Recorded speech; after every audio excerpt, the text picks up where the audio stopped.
Good morning students. आज हम करेंगे क्या निराश हुआ जाए पाठ के दीर्घ क्वेश्चन आंसर्स और इसकी कंप्लीट एक्सरसाइज।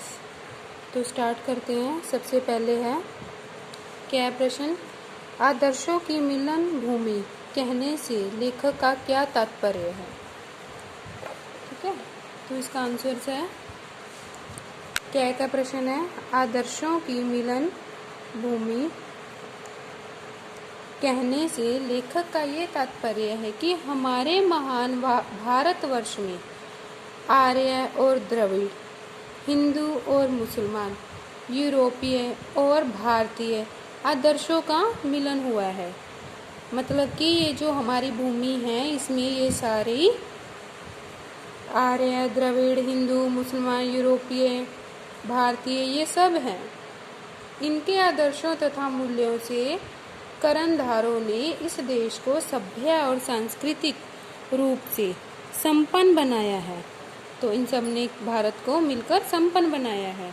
इन सब के उच्च आदर्श ही भारतीयों के जीवनधार रहे हैं।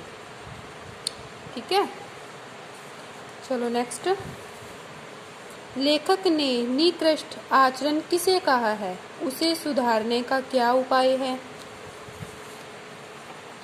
लेखक ने उन लोगों के आचरण को निकृष्ट आचरण कहा है जो लोभ, मोह, काम, क्रोध आदि विकारों को अपनाकर उन्हें अपनी प्रधान शक्ति मान लेते हैं। जो लोग लालच करते हैं, क्रोध करते हैं, जो ये लोग हैं ये इनको ही अपनी शक्ति बना लेते हैं कि हमें तो ये काम करना ही करना है, तथा अपनी बुद्धि और मन को उन्हीं इशारों पर छोड़ देते हैं। जैसा ये लालची मन करवाता है ना, वैसे ही करने लग जाते हैं। उसे सुधारने का उपाय ये है कि इन विकारों पर संयम का अंकुश लगाया जाए। भौतिक सुख सुविधाओं के संग्रह को अत्यधिक महत्व ना दिया जाए ताकि लोगों की मनोवृत्तियां दूषित ना हो। मतलब कि ये जो भौतिक हम जो लग्जरी चीज़ें हैं उसका ज़्यादा से ज़्यादा हमें होता है कि हमारे पास ये भी हो वो भी हो। वो जो हमारी मन की इच्छा होती है उस पर थोड़ा कंट्रोल किया जाए, तो उसी से ही हमारी मनोवृत्ति दूषित नहीं होगी। अगर हम कोई इच्छा ही नहीं रखेंगे या कम रखेंगे, ऐसा तो हो नहीं सकता कोई इंसान इच्छा ना रखे। कम कर सकते हैं हम, है ना। तो वही इंसान है जो अपनी मनोवृत्तियों को दूषित नहीं कर सकेगा, जो अपनी इच्छाओं पर कंट्रोल करना सीख लेगा। नेक्स्ट देखो, बुराई की अपेक्षा अच्छाई में रस लेना अधिक उचित है, क्यों। तो रहिए, बुराई की अपेक्षा अच्छाई में रस लेना अधिक उचित है। ये तो नेचुरल बात है। अच्छाई तो अच्छी बात होती है ना, बुराई को कौन पसंद करता है, कोई भी नहीं। अच्छाई तो सभी को ही अच्छी लगती है, क्योंकि अच्छाई में रस लेने से लोक चित्त में अच्छाई के प्रति अच्छी भावना जागती है। अब जब हम किसी अच्छे इंसान से मिलते हैं, बात करते हैं, तो हमें अच्छा लगता है ना। अब बुरे से बात करेंगे, हमें उसकी बातें अच्छी नहीं लगती है, तो हमें भी अच्छा नहीं लगेगा। उसी तरह कहना चाह रहे लेखक कि बुराई में रुचि जागृत करना आसान है। मतलब जो बुराई होती है उसको बहुत जल्दी लोग ऑब्जर्व कर लेते हैं, अच्छाई को जल्दी से नहीं करते हैं, क्योंकि लोगों पर दोषारोपण शीघ्रता से कर दिए जाते हैं और स्वयं को कुछ करना भी नहीं पड़ता। दूसरों के अच्छे कार्यों को उजागर करना हमारी प्रवृत्ति में रहना अति आवश्यक है, ताकि एक दूसरे के प्रति सद्भावना और सकारात्मकता बनी रहे। और अगर हम अच्छे इंसानों से बात करेंगे तो हमारे अंदर भी पॉजिटिव फीलिंग्स आएगी। अगर बुरे इंसान के बात करेंगे तो नेगेटिव फीलिंग आएगी। तो हमें अच्छा बनना है या बुरा, ये हमें खुद डिसाइड करना होता है। नेक्स्ट देखो, गहरा प्रश्न है, टिकट बाबू के चेहरे पर विचित्र संतोष की गरिमा छा गई। यह कथन किस संदर्भ में कहा गया। सेकंड है, इस घटना से लेखक को किस चीज पर विश्वास हो गया। तो पहले का आंसर है ये, लेखक के द्वारा 10 के बजाय 100 रुपये दे दिए जाने पर टिकट बाबू ने रेल के डिब्बे में स्वयं आकर तथा पहचान कर लेखक को 90 रुपये वापस दे दिए तो उसके चेहरे पर विचित्र संतोष की गरिमा छा गई। इसी संदर्भ में यह कथन कहा गया। तो अच्छी बात है ना, उन्होंने पूरे पैसे वापस दिए उनको, है ना। सेकंड का आंसर है, इस घटना से लेखक को सच्चाई और ईमानदारी जैसी चीज़ों पर विश्वास हो गया कि अभी भी कुछ लोग ऐसे हैं जो सच्चाई और ईमानदारी अपनी लाइफ में यूज़ करते हैं। ये नहीं कि उसने ज़्यादा पैसे दे दिए तो वो रख के बैठ गया, ऐसा नहीं था। और कुछ लोग होते हैं वो तो देखते हैं कि हाँ चलो ज़्यादा पैसे हो गए तो हम रख लेते हैं ना। नेक्स्ट देखो, बस के नौजवानों ने ड्राइवर को पकड़कर मारने पीटने की योजना क्यों बनाई थी?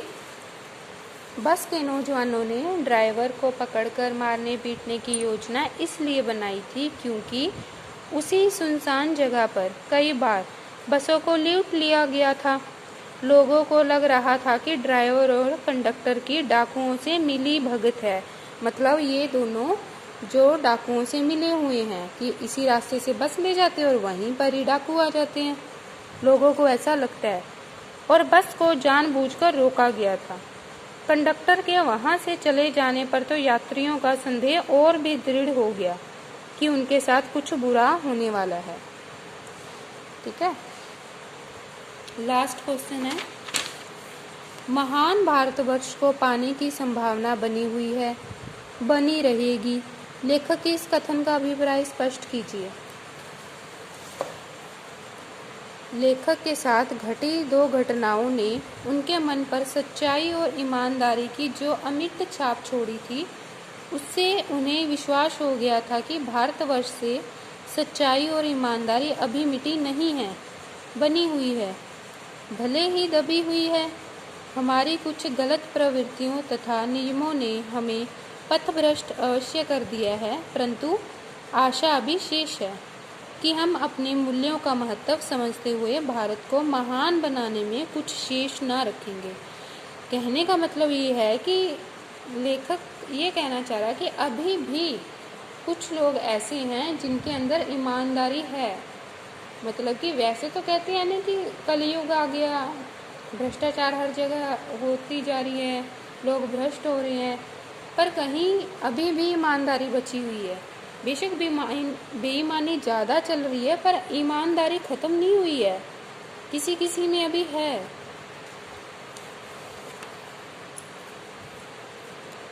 तो चलो अब हम आगे इसकी एक्सरसाइज करते हैं। देखो, प्रवेशन विशेषण लिखना है, उनको छाट कर लिखेंगे हम। तो क्या होता है, विशेषण की जो विशेषता बताते हैं उसको प्रविशेषण कहते हैं। जैसे एक एग्जांपल देते हैं छोटी सी, जैसे एक बहुत बड़े आदमी ने मुझसे कहा था, तो इसमें जो बहुत शब्द आया है ये प्रविशेषण बन गया। ठीक है, ऐसे जो शब्द आएंगे उनको प्रविशेषण शब्द बोला जाएगा। देखो जैसे नेक्स्ट, बच्चों का आचरण बहुत सुंदर है, तो बहुत शब्द क्या हो गया, प्रविशेषण। वह बड़ी कातर दृष्टि से मेरी ओर देख रहा था, मतलब बड़ी। भारतवर्ष ने भौतिक वस्तुओं के संग्रह को बहुत अधिक महत्व नहीं दिया। अब यहाँ पे बहुत आ जाएगा। बुराई में बहुत अधिक रस लेना उचित नहीं है। बहुत लोक चित्त में अच्छाई के लिए बहुत अच्छी भावना जागती है। ठीक है, आगे है कारक। तो कारक क्या होते हैं, कारक के भेद। पहले तो कारक के बारे में हम जान लेते हैं। संज्ञा या स्वर्ण नाम के जिस रूप से उनका संबंध क्रिया अथवा अन्य शब्दों के साथ जाना जाता है उसे कारक कहते हैं।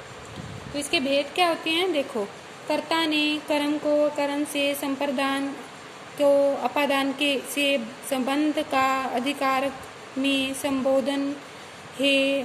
तो ये सारे तो आपको जल्दी से याद हो जाते हैं, रटा हुआ है ना। तो इससे ही हम आगे करेंगे। देखो, दोषों का पर्दाफाश करना बुरी बात नहीं है। तो का आ गया संबंध का।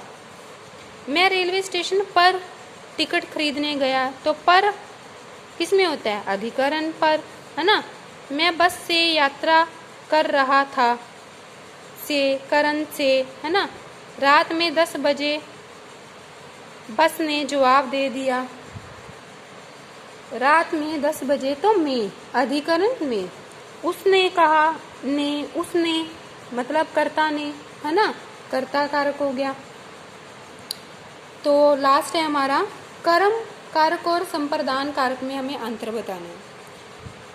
तो इनमें क्या अंतर होता है, देखो। कर्म कारक वहाँ माना जाता है जिस वाक्य में क्रिया का फल होता है वो कर्म पर पड़ता है। जब जो क्रिया करने का जो फल होता है वो कर्म पर पड़ता है। जैसे एग्जाम्पल देखो, फिर समझ में आएगा। राम सेब खाता है ना। अब खाता है क्या हो गया, कर्म हो गया। तो खाता है क्या हो गया, क्रिया हो गई, सॉरी क्रिया होगी। और कर्म क्या हो गया, सेब खाना, सेब उसका कर्म हो गया। इसलिए यह कर्म कारक का उदाहरण है। ठीक है, राम को, ठीक है, राम सेब खाता है। तो जो संप्रदान है उसमें भी को तो होता ही है, पर वो किसी को बुलाना, सुलाना, दिखाना, मारना आदि क्रियाओं के साथ होता है। जहाँ किसी को धन्यवाद करना, बधाई देना, धिक्कारना, नमस्कार करना, प्रणाम करना, उसमें होता है। देखो, जैसे गांधी जी ने देश की आज़ादी दिलवाई, तो गांधी जी ने देश को आज़ादी दिलवाई, तो ये संप्रदान हो गया। राम ने मोहन को पत्र लिखा था, राम ने, तो ये भी संप्रदान। ठीक है। दूसरों को पीड़ा पहुंचाना पाप है, कर्म कारक। गुरु को नमस्कार है, संप्रदान। लोगों ने ड्राइवर को पकड़ लिया, कर्म। ठीक है, तो यहाँ आज हमारा चैप्टर खत्म होता है। इसके आगे हम नेक्स्ट चैप्टर करेंगे। Okay, thank you.